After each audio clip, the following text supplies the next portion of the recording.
I don't know how I feel about this week's OCG deck profiles.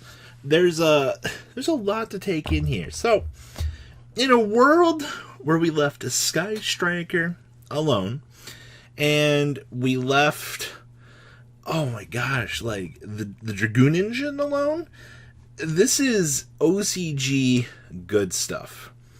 Alright, so we have triple copies of Asher Blossom and Joy Spring, 2 copies of Pankratops, a generic destruction card, triple copies of Effect Failure for generic stunning. Okay. Then we have one copy of the Golden Lord. What? Okay. We have one Gizmek. Okay. One Grinder Golem. Oh my god. So we get Akashic Magician shenanigans. Okay. Triple copies of Max C. That's generic draw power 101. 2 copies of Candina, 1 Korobine. That way you can combine into the Verte Anaconda to make the Dragoon. Okay. We have 1 Dark Magician and 1 Red Eyes. Okay. We have 2 copies of Call by the Grave. Triple copies of the Dark Spirit Mastery. This lets us add the level 8 Fiend from our deck to our hand. So there's no real point even having a limitation on this card, because you can just recur back with Dark Spirit's Mastery. So you not only are getting the Grinder Golem abuse with generating the tokens on the opponent's field, you're getting link climbing play. Oh, yeah, you're getting link climbing plays off of this, which is just free real estate.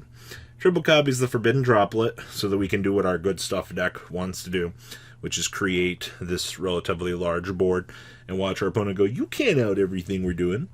We have 1 Feather Duster for back row removal, 1 Red Ice Fusion, and then we have our Sky Striker package here. Now, we're not playing Rays, we're not playing any of that cheesy stuff. We're strictly using this engine as a means of a toolbox for us to protect the Dragoon. Basically, we're going to use this to protect our investments and also net some draw cards out of the deck, because getting to those multiple spell requirements needed for this, absolutely easy. So we have 1 Afterburners, 1 Jamming Waves, 1 Eagle Booster, 1 Hornet Drones, 2 copies of Engage, which is our draw power and our searching, as I said, 1 Super Poly, 1 3 Tactical Talents.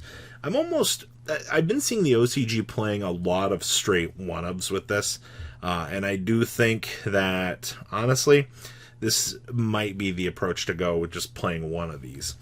Then we have the 1 Light Stage. How many 1-card engines can you spot in the deck? Then we have triple copies of Infinite Permanents, rounding up the main deck here. Extra deck, we have the 1 Kagari, 1 Security Dragon, 1 Verte Anaconda, 1 Link Spidey, 1 Link Rebo, 2 Link Spiders, 1 Nightmare Unicorn, 1 Nightmare Phoenix, 1 copy of VIP Masquerena, 1 Boral Sword, 1 Akashic Magician, 1 Axis, 1 copy of Venom, 1 Dragostapelia, and 1 Dragoon of the Red. Side deck here, we have 2 Phantasme, 1 Ghost Bell, 1 Ghost Ogre, 2 Nibiru, 1 Radion, 2 Cosmic, triple Lightning Storm, 1 Super Poly, and 2 copies of Red Reboot, wrapping up OCG Good Stuff deck. It's been a while since I've seen a Good Stuff concept like this, and I think it's insane. Just we've reached the point now, like, the OCG has left so many good cards alone that you're just mashing engines together at this point. You're like, hey, guess what? The best of all of the worlds is possible with a deck like this. So, all right, we'll take it. Oh, God. Oh. Hey, look, it's Dogmatika Monarch. Now, unfortunately, the OCG has, multiple copies of Pantheism. I'm honestly surprised we haven't pushed this card back to anything higher here, but the OCG also has this at full power here. So what are we doing with this deck? So we're using our good control engine to offset the opponent, and we're making use of our extra deck.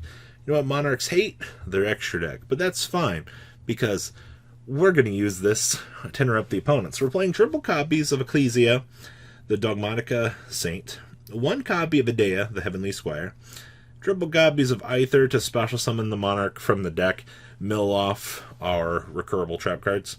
And then we're going to tribute summon during our opponent's turn, or our battle phase, by the way. So, extra attacks. We have triple copies of Eidos, the Underworld Squire. I'm definitely interested to see these ratios while we're doing this, but okay, I guess. One copy of Erebus.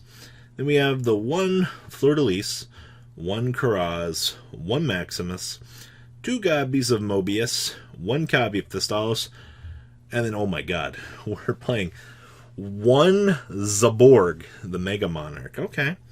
That way we can get that fresh rip from our opponent's extra deck. How detrimental is this, do you actually think, right now in the current metagame? Like, I almost feel like if this resolves, like, you're going to pound time. But the problem is, like, now our opponents are more geared towards wanting to do things from the extra deck. So, like, I almost might not want to make this because, like, watching certain things get dropped, like Novas and stuff now for the Dragma matchup, this card kind of seems bad.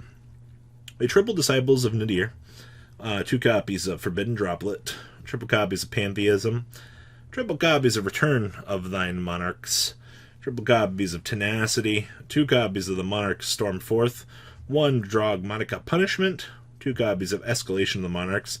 This grants us the tribute for the opponent's main phase or our battle phase. One Rook, and two copies of the Prime Monarch. Down here in the extra deck, we have one Secure Gardena, two copies of Almirage, one copy of the Wind Pegasus Ignister, one Cyphreum Omega, one copy of Prime Madonna. Let's see, we have one Starving Venom, one Chimera Phlagia, one Ashen, one copy of the Fossil Guy. Alright, that's interesting. Two copies of Ints, one Winda, one Construct, and one Apocolum. Okay. Side deck here. Oh boy.